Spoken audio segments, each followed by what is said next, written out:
Sir good evening sir, మీకు panel ఎవరికి very good evening అండి. అసలు ఏం జరుగుతుంది, ఎటువైపు డ్రైవ్ అవుతుంది? సార్ ఒకటి వర్మ గారు, కూటమి ప్రభుత్వం రాంగ్ బటన్ కొట్టి అనవసరంగా స్వామివారి లడ్డు ప్రసాదంలో ఇన్వాల్వ్ అయింది సార్. అలా ఇన్వాల్వ్ కాకూడదని 1 year బ్యాక్ సుప్రీంకోర్టు కూడా చెప్పింది సార్. ఎందుకంటే ఏదైతే 4 ట్యాంకర్లలో కల్తీ ఉందని వాటిని వెనక్కి పంపించామో వాళ్ళు మళ్ళీ ఆ ట్యాంకర్లు వెనక్కి తీసుకెళ్లి టెస్టింగ్కి వెళ్ళి తర్వాత వాళ్ళు కొత్త ట్యాంకర్లను పంపించారు. అవి మనం తీసుకున్నాము, లడ్డూలో వాడాం. అంటే కల్తీ ఉన్న ట్యాంకర్లని మనం వాడలేదు, వెనక్కి రిటర్న్ వెళ్ళిపోయింది. సో ఆ కల్తీ ఉన్న ట్యాంకర్లలో కల్తీ ఉందని తేలింది, కాకపోతే పందికోవలేదు, అది వాడలేదు. బట్ సుప్రీంకోర్టు అడిగింది ఏంటంటే అసలు 4 ట్యాంకర్లలో కల్తీ ఉన్నప్పుడు అది మీరు వాడినప్పుడు ఎందుకు ఈ పంది కొవ్వు అనే పదాన్ని అనలైజ్ చేస్తారు? అంటే గతంలో వాడిన ట్యాంకర్లో ఏమైనా కలిసిందని మీరు ఎలా ఊహాజనికంగా చెప్తారు? నాట్ రైట్ వే అని చెప్పి ఒక్క నిమిషం సార్ అని చెప్పి ఆపింది సార్. అక్కడతో ఆగిపోతే ఆ దరిద్రం అంతటితో పోవును సార్.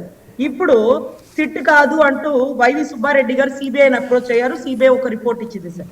సిబిఐ ఇచ్చిన రిపోర్ట్ లో 10 ml లేదు ఏదో వచ్చింది సార్.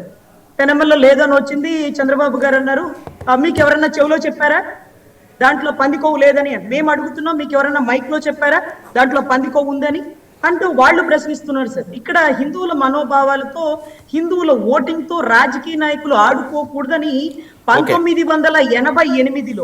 1988లో ప్రివెన్షన్ అని ఒక రిలీజియస్ ఇన్స్టిట్యూషన్ కి సంబంధించిన మిస్యూజ్ యాక్ట్ అనేది ఒకటి వచ్చింది sir. Prevention misuse of religions institutions act అని 1988 అమృత్సర్ లో జరిగిన ఘటనకి మహారాష్ట్రకి సంబంధించిన ఒక ఎమ్మెల్యే కూడా నాందేడ్కు సంబంధించిన ఒక సంబంధించిన అమృత్సర్ లాంటి పరిసర ప్రాంతాల్లో ప్రచారానికి వెళ్తే అతని మీద కేసు కట్టారు. అంటే రిలీజియస్ సంబంధించిన విషయాల్లో రాజకీయ నాయకులు తల దూర్చకండి, అది పంది కొవ్వా ఎద్దు కొవ్వా అనేది సిబిఐ వారు నిర్ధారించి ఎత్తి లోపలేస్తారు. సిబిఐ వారికి జగన్ అయినా ఒకటే, పవన్ అయినా ఒకటే, మనకు అనవసరం. తప్పు చేసిన వాడు స్వామి వారి ముందు ఎంతటి వాడినైనా భక్తులు క్షమించరు. మనం ఇన్వాల్వ్ కాకూడదు. మనం అనవసరంగా ఇన్వాల్వ్ అయ్యి బటన్ నొక్కి ఆ ఫ్లెక్సీలు పెట్టడం, జగన్ గారు ఎంటర్ అవడం, ఈ కుల చిచ్చులు మత చిచ్చులు.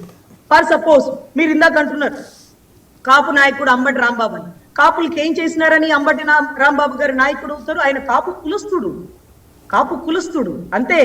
పవన్ కళ్యాణ్ గారు కూడా కాపు కులస్తుడే, కాపు నాయకుడు అనకండి. కాపులకి ఎవ్వరు ఏమి చెయ్యరు, అందులోనూ ఎక్స్పెషల్ గా కాపు కులస్తులు. ఇంకా ఈవెన్ దో చంద్రబాబు గారు చేస్తారు, జగన్ గారు చేస్తారు, కానీ కాపు కులస్తులు మాత్రం కాపు కులానికి ఏమి చెయ్యరు, చేయబోరు. ఈవెన్ దో వంగవీటి రంగా గారితో సహా ఆయన కూడా చనిపోయే వరకు దళితుల కోసమే పోరాడింది, అంతేగాని ఆయన కులాల వాళ్ళ కోసం, రిజర్వేషన్ కోసం ఎప్పుడు పోరాడలా. ఈ రోజు కూడా పవన్ కళ్యాణ్ గారు కాపులకి పెద్దన్న పాత్ర పోషించమన్నారు, కానీ కాపులకి ముందు పీట వేసి పెట్టకూడదు అంటారు. ఏమనంటే కులాన్ని మనం నెత్తిరేసుకుంటామంటారు, లేకపోతే కులం మచ్చబడిపోతుందని వాళ్ళు భయపడిపోతారు. సో కాపులకి ఎవరు ఏం చేయరండి. ఆయన ఏం చేస్తాడు? అంబటి రాంబాబు ఆయన ఒక మినిస్టర్, డిప్యూటీ సీఎం ఏం చేశారు? కాపులకి ఏమన్నా స్పెషల్ గా ఏమన్నా పెట్టారు? ఆయన వచ్చాక ఎవరు పెట్టరు సార్, అలా పెట్టకూడదు కూడా. సో ఇక్కడ కాపు నేత కాదు సార్. మొన్నటి రోజు కందుకూరు ఘటన జరిగినప్పుడు అతను ఎవరో మాకు తెలియదు. అతను మా జనసేన కాదు, మా ఓటింగ్ కి రాలేదు, మా ప్రచారానికి రాలేదు. అతను ఒక టీడీపీకి సంబంధించిన వ్యక్తి. అతన్ని తొక్కి చంపితే ఎక్కడెక్కడ కాపు కులస్తులందరూ బయటకు వచ్చేసారు. దానికి కాపు నేతే అవ్వక్కర్లా, కాపు కులస్తుడు అవ్వస్తే సరిపోతుంది. కానీ అతను కాపు మీద అభిమానం ఉంటే కాపు అమ్మాయిని చేసుకునేవాడేమో కాదు, పాపం అతను యాదవుల అమ్మాయిని చేసుకున్నాడు. అయినా సరే అతని కోసం కుల సంఘాలన్నీ వచ్చి ఆఖరికి ఏ గవర్నమెంట్ ఇవ్వనటువంటి బెనిఫిట్స్ అన్ని అతనికి ఇప్పించే వరకు ఆ ధర్నా అట్లే ఉండి ఆఖరికి బొలిశెట్టి శ్రీనివాస్ గారు, లేకపోతే టీడీపీ నుంచి మంత్రి నారాయణ గారు, హోమ్ మినిస్టర్ గారు స్వయంగా వాళ్ళ ఇంటికి వెళ్ళి కూర్చొని ఇచ్చే వరకు కాపుల ఉద్యమం అలాగే ఉంటుందండి. దానికి నేతలు అవ్వక్కర్లా, కాపులకేం ఉద్ధరించనక్కర్లా, కాపు కులంలో పుడితే చాలు. అదేంటో ఆ బ్రాండ్ అలా పడిపోయిందండి. సో దాన్ని ఇప్పుడు మనం మార్చేద్దామంటే ఎక్కడో కందుకూరుడు కోసం వచ్చినప్పుడు ప్రజారాజ్యంలో పనిచేసిన అంబటి రాంబాబు ఏం చేసినాడంటే గత ప్రభుత్వంలో పవన్ కళ్యాణ్ గారిని ఇష్టం వచ్చినట్టు బూతులు తిడుతుంటే అతను మా కులపోడు, ఆ మాదిరిగా మాట్లాడకూడదు, అతని వ్యక్తిగత విషయాల గురించి మీకెందుకని ఖండించలా. అది ఎంత తప్పంటే ఆ వైసీపీ గవర్నమెంట్ పడిపోవడానికి గల ప్రధాన కారణం పవన్ కళ్యాణ్ గారిని తిట్టడం. మీరు పవన్ కళ్యాణ్ గారిని విమర్శించండి, నువ్వు అలా చేసావు, నువ్వు ఇలా చేసావు అనండి. వ్యక్తిగత విషయాల్లోకి పోతే అది ఎవరికైనా పతనమే. సో కాపులు ఆగ్రహిస్తే ప్రతిపక్షం, కాపులు అనుగ్రహిస్తే ప్రభుత్వం. అది ఒక నాంది అయిపోయింది సార్. మీరు అంటున్నారు కాపులు ఒక్కళ్ళే ఉన్నారా రజనీ గారు, బీసీ లేరా, లేకపోతే ఎస్సీ లేరా, లేకపోతే ఓసీ? అందరూ ఉంటారు సార్, అందరూ ఒక తాటి మీద నిలబడతారు. ఒక నాయకుడు రాగానే ఓటేసేస్తారు. కానీ కాపులు ఎట్లా కాదు, కాపులకు ఒక నాయకుడే లేడు. మీకు మొన్న కూడా చెప్పాను, వాళ్ళకి అవసరమైతే హోమ్ మినిస్టర్ గారి కోసం మందకృష్ణ మాదిక్ గారు వచ్చారు. ఈ రోజు సోషల్ మీడియా నా మీద దాడి చేస్తుంటే నా కోసం ఒక నాయకుడు లేడు. నేను కూడా క్యాస్ట్ బై కాపే కదా, మా కోసం ఒక నాయకుడు ఉంటే, ఏవయ్యా మా అమ్మాయి ఫ్లెక్సీలు తీయమంటే మీకు అంతలో తప్పు అయిపోయిందా, కర్రలు పట్టుకుంటే తప్పు అంటే మీరు ఎవరు మాట్లాడడానికి అని అడిగి ఉండేవాళ్ళు. ఒక్క నాయకుడు ఉండడు చెప్పడానికి. సామాజిక వర్గం పెద్దది. సో పవన్ కళ్యాణ్ గారు ఏం చేయరు, అంబటి రాంబాబు గారు ఏం చేయరు, చేయబోరు కూడా ఎవరు కూడా. కానీ కాపు కులస్తుడు, కాపు నేత కాదు, అయినా సరే వచ్చేస్తుంది కులం. Right, okay. రజనీ గారు, మరొక అంశం, ఇది ఏంటి అయింది జోగి రమేష్ గారిపై ఈ సెక్షన్లు, ఈ కేసులుని సెక్షన్ 223 189 క్లాస్ 2 అంటే ఇది మీకు తెలుస్తుంది కదా, ఇవన్నీ నాన్ బెయిలబుల్ కేసులు అంటున్నారు, ఆయన ఎప్పుడన్నా అరెస్ట్ చేయొచ్చు అంటున్నారు. అందుకని మీరు అడ్వకేట్ కాబట్టి ఇది కొద్ది క్లారిటీ ఇవ్వండి. సెక్షన్ 223 199 క్లాస్ 2 దీనికి ఏముంటాయండి శిక్షలు? సార్ ఇవన్నీ కూడా రెచ్చగొట్టే ధోరణితో మాట్లాడే మాటలు sir. Even though Ambati Rambabu గారు అరెస్ట్ అయ్యి ఉన్నారు కాబట్టి ఆయన ఏం మాట్లాడలేదు, జైల్లో ఉన్నారు. వాళ్ళ కూతురు ఇలా నాకు కష్టం వచ్చిందనో లేకపోతే కాపు నేతలను వచ్చారని చెప్పచ్చు. కానీ జోగి రమేష్ గారు, నేను బీసీ సామాజిక వర్గం, నా మీద దాడి చేస్తున్నారు, మా ఇల్లు తగలపెట్టారు, లేకపోతే మా మీద బాంబులు వేస్తారు, నన్ను చంపబోతున్నారు అంటూ ఒక ఉద్యమ ధోరణితో ల్యాండ్ ఆర్డర్ అక్కడ మిస్యూటిలైజ్ అయిపోతుందన్న ఉద్దేశంతో పెట్టిన సెక్షన్ సార్. సో అతన్ని కస్టడీలోకి తీసుకుంటే ఈ ఉద్యమం ముందుకెళ్ళదు. అతన్ని వదిలేస్తే ఇక బీసీ సంఘాలందరూ ముందుకు వచ్చేస్తాయి. మొన్నటి రోజు అమర్నాథ్ గౌడ్ సార్ తగలబెట్టినప్పుడు మరి బీసీ నాయకుడు గారు, గౌరవ్ బీసీ నాయకుడు గారు ఏమైపోయారో మాకైతే తెలియదు సార్. అయినా అట్లాంటి టైంలో కులంలో ఎవరికైనా అన్యాయం జరిగినప్పుడు వచ్చేయాలా, మేము పోలేదా?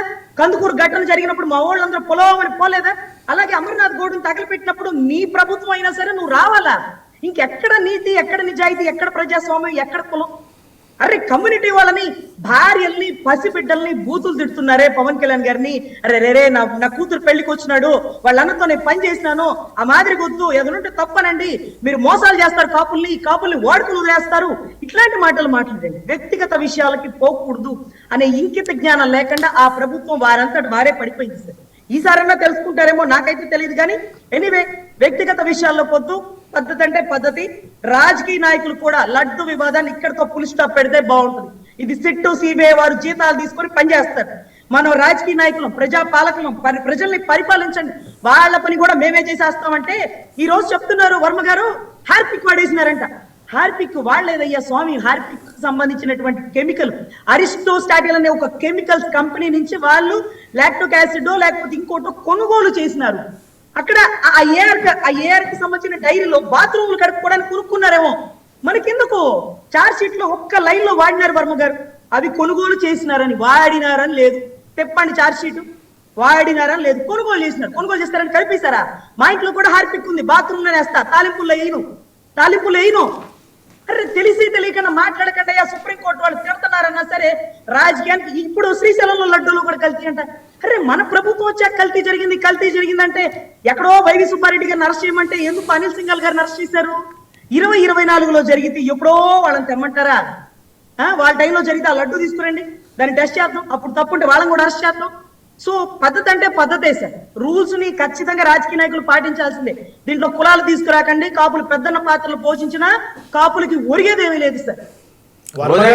రోజా గారు కూడా మళ్ళీ వచ్చారు. రోజా గారు ఫుల్ ఫైర్ గా వార్నింగ్లు ఇస్తున్నారు. రజనీ గారు, వర్మ గారు, రోజా గారు 100 కోట్లు స్కామ్ చేశారన్నారు. వీళ్ళు అది బయట పెట్టి పట్టుకోవచ్చు కదా.